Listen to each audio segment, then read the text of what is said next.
Hey everybody, Kyle Sasser here, and it's everybody's favorite time of the month. That's right, real estate market statistics time. These real estate statistics are for Hillsborough County for August 2024.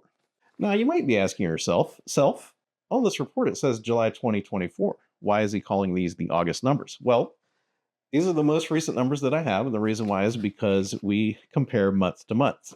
Week to week is too short. There's too much variance in weeks to week. Month to month is a much better way to gauge and compare. The other thing is week to week is too short, and so we break it down into month-long segments. The other thing to know here is that we are not entirely comparing month to month. I do look at month to month recently, the last couple years, just because the market has been shifting a lot. It has not been steady, not the word I would use to call it. So we compare year to year. So we are comparing July 2024 to July 2023. And from that, we can discern where the market is at now. Now, if you would like your own copy of these stats, you can follow the link down below. That'll take you to the website. You can sign up for the newsletter, and you'll get these stats in your email each and every month. But yeah, let's dive into it. Now, for Hillsborough County, if you've been watching previous report videos, you know that Hillsborough County has held pretty steady so far as median home price goes for the last 5-6 months, and that continues. So there's not a crazy shift. Pinellas County did have a little bit of a change from what was going on over there, but yeah, Hillsborough County continues to be Hillsborough County and has held pretty steady. So let's dive into these Hillsborough County stats. Total number of closed sales was up 5.7% from 1,362 to 1,440. Median sales price held steady. Negative 0.1% decrease from 495 to 430,000 even. Average sales price dropped 3.2% from 564,220 to 546,172. Median percent of original list price dropped 1.5% from 98.5% to 97%. So what that means is how much lower than the asking price is the eventual sales price, and that went from 98.5% to 97%.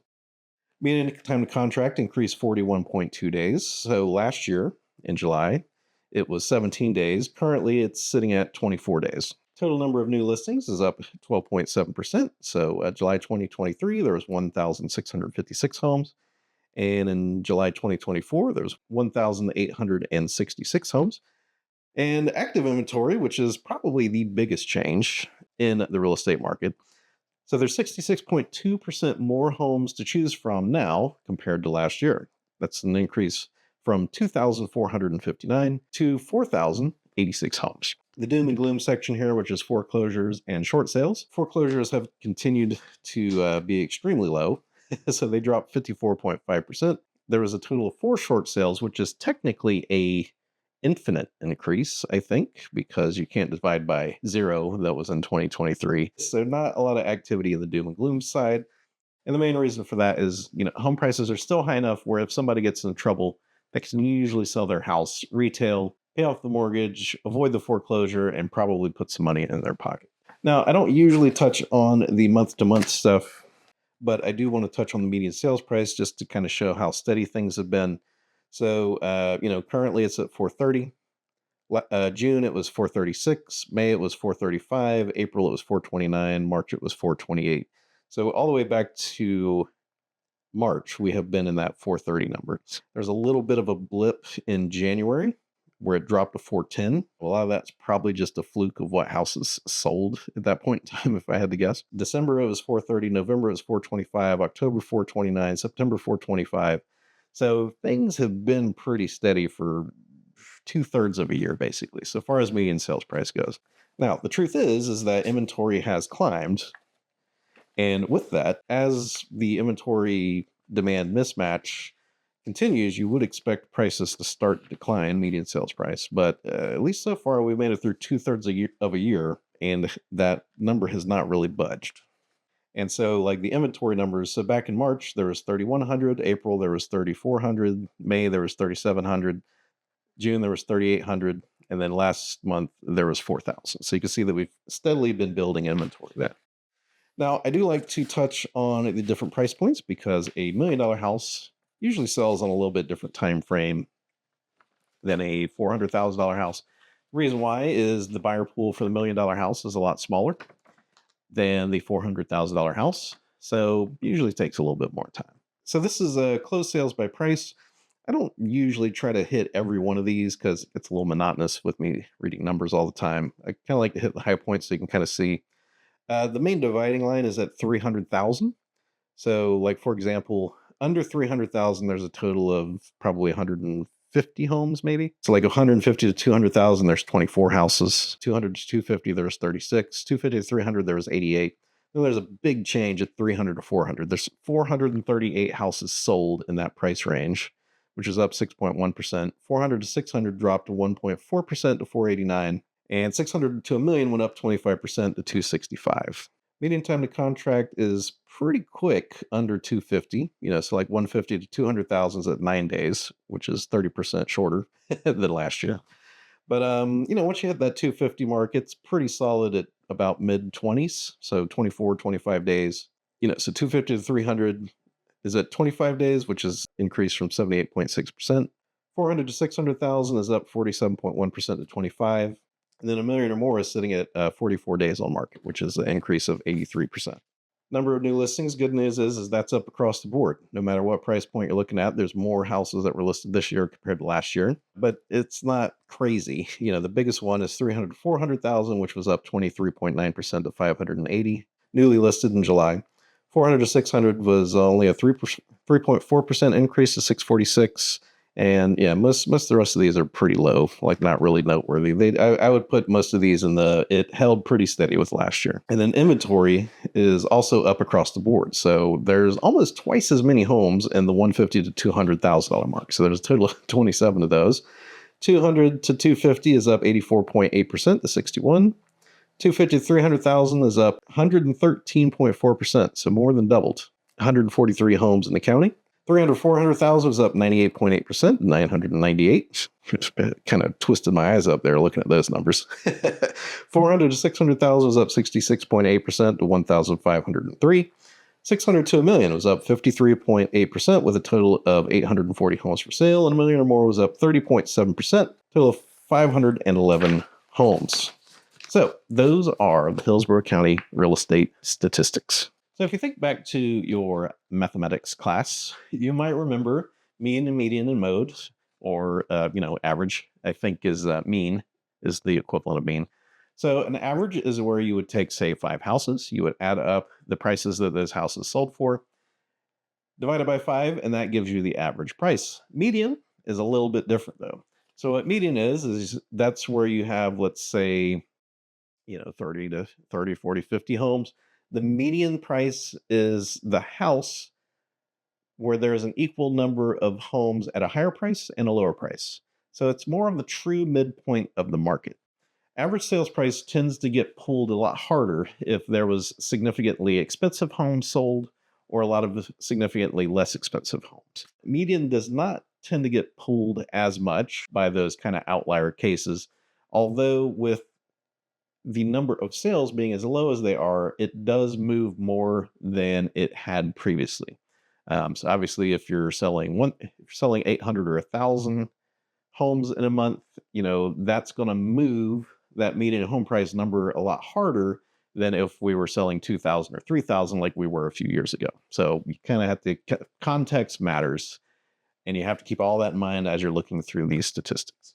So what's going to be our analysis on these Tampa Bay statistics? What can we make of this? So the trend for the last few years has been a basically teeter-totter balance between number of buyers and the number of homes for sale. For previous years, they have been relatively level, kind of going back and forth like this, right? So we'd have 6 months where there was a little bit more homes going up for sale than there were people buying it. And then, we would see a little bit of slowdown and price decreases and sellers becoming negotiable. The buyers would come back in late spring, summertime, and they would buy through all of the homes that were for sale, and then prices would start going up. And that's basically been teeter-totter balance since June 2022. And before June 2022, we basically had 12 years of just steady pretty steady price increases. I mean, it was a little up and down in the early days, but we had at least a decade of just straight price climbs, at least so far as the overall trend goes. Median home price was on a pretty steady march up. Number of homes for sale was on a pretty steady price drop. And then, 2019, 2020, when COVID hit, all those buyers came back in the summertime, and that basically just blew everything to pieces. Basically, peak craziness, as I like to call it. So here's the perspective. We have basically recovered to 2019 levels of inventory. So it's not necessarily an overwhelming flood of inventory. However, a lot of news stories are calling it that because they are comparing it to the absolutely unsustainable markets of 2021, 2022. That sort of buyer supply imbalance is just absolutely not sustainable. So if you see news stories like that, you have to look into what they're actually comparing. If they're comparing things to COVID time, yeah, the percentages are going to look crazy because there was literally no homes for sale in that time period. So any sort of increase, it's kind of like that 550% number. It's basically like, oh, there's a 600% increase in foreclosures, but it went from, 2 to 12. Like it's not enough to really move the market that much. So, be a little wary of any news stories out there that are touting that stuff. Now, that said, there is definitely a imbalance between the number of homes for sale and the number of buyers. Currently, so far as time to contract goes, and also anecdotally with submitting offers for my clients, there are still plenty of houses out there that are getting multiple offers. So there's really kind of a split in the market. So there's houses that are, in good demand areas that are priced reasonably, that have a good amount of renovations to them. Those have very good demand, and those not uncommon to hit a multiple offer situation with those. And then there's another segment of the market that, everything's just kind of, maybe it's overpriced, maybe it's in a bad location, maybe it has like needs some attention or something like that. Because the thing to keep in mind with these numbers is that the median home price and the time to contract and all that stuff does not actually get counted until the house sells. That's what triggers that update, and that's how it all gets calculated. So there's a little bit of ghost inventory, I guess you could say, where there's houses sitting around for longer and longer periods of time. That said, we are still at about 3 months of inventory. That is a very comfortable level.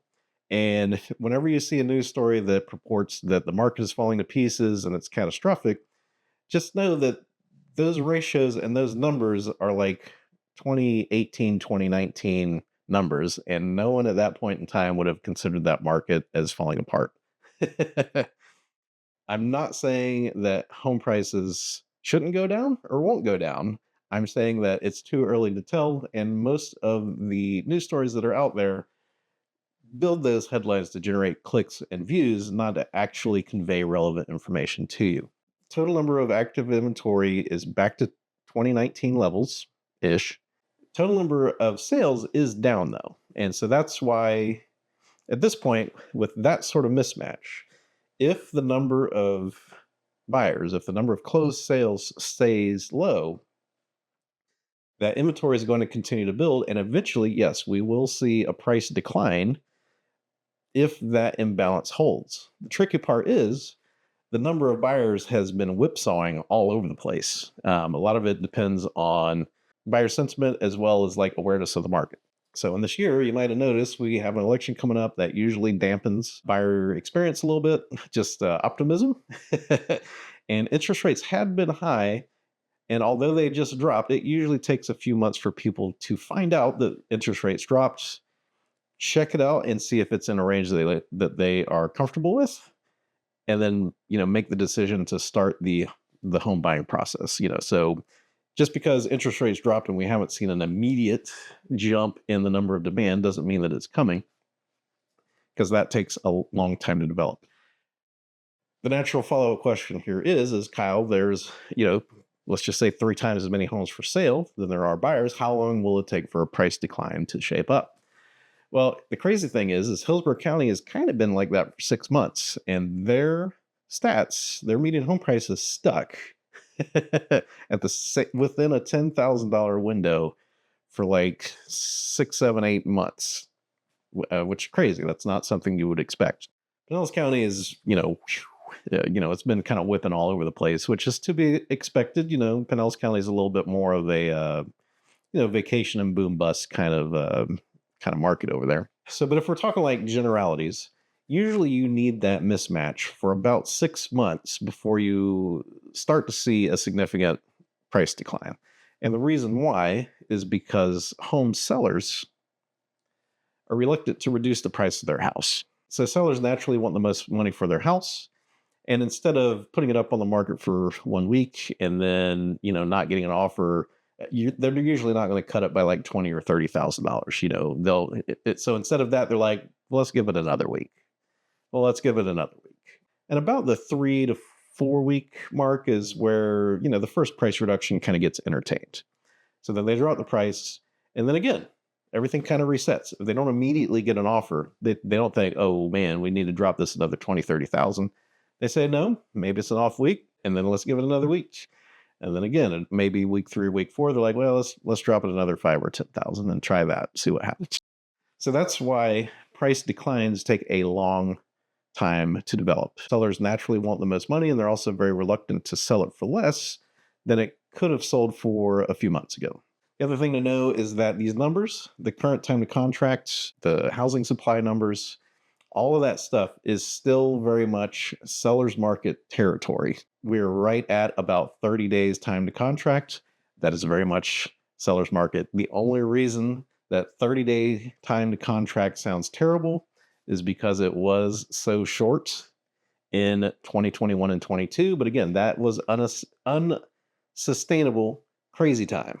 If we look back to 2017, 2018, time to contract was 45 to 60 days. I would have killed for current market conditions in 2017 and 2018. It is very much a seller's market still. However, there have been improvements for the buyer side. Things are taking long enough now, and people are a little skittish enough, home sellers, that they are usually willing to negotiate significant repairs, potential price reductions, paying buyers agents commissions, and all of these things. On the buyer side, it's not the best time that it's been in the last 2 years. I would say that late 2022 was a really, really good time to be a buyer, but it is pretty good, I gotta say, in the Tampa Bay area. So, but that's basically the analysis. So, we've probably got another few months before we would start to see a price decline just from that inventory demand mismatch. And the thing is I'm not saying that prices are going to drop then. It's if demand stays low. If demand comes up, we have to see where that new level is. So, and again, I know that's annoying, but, I try not to make predictions. I just try to bring the information, because the thing is we don't know what's going to happen 2 to 3 months from now. We don't know where interest rates are going to be. We don't know, we don't know what consumer sentiment is going to be, and all of those things are critically important. So currently, so far as the market is set up, if this trend continues, we should see a price decline in a few months, 6 months, something like that. But I personally would not want to bet $100 on it, if I was being honest. I think it's much more likely that things will just kind of teeter-totter back and forth for a while until we get a very clear trend. Trends should not be kind of borderline or guessing. When a trend happens, it should be pretty obvious, and it's still a little confusing. Although, basically what we have here is we have the first indicator of a potential shift in the market, which is not the first one we've had in the last 2 years. It's just the most recent one.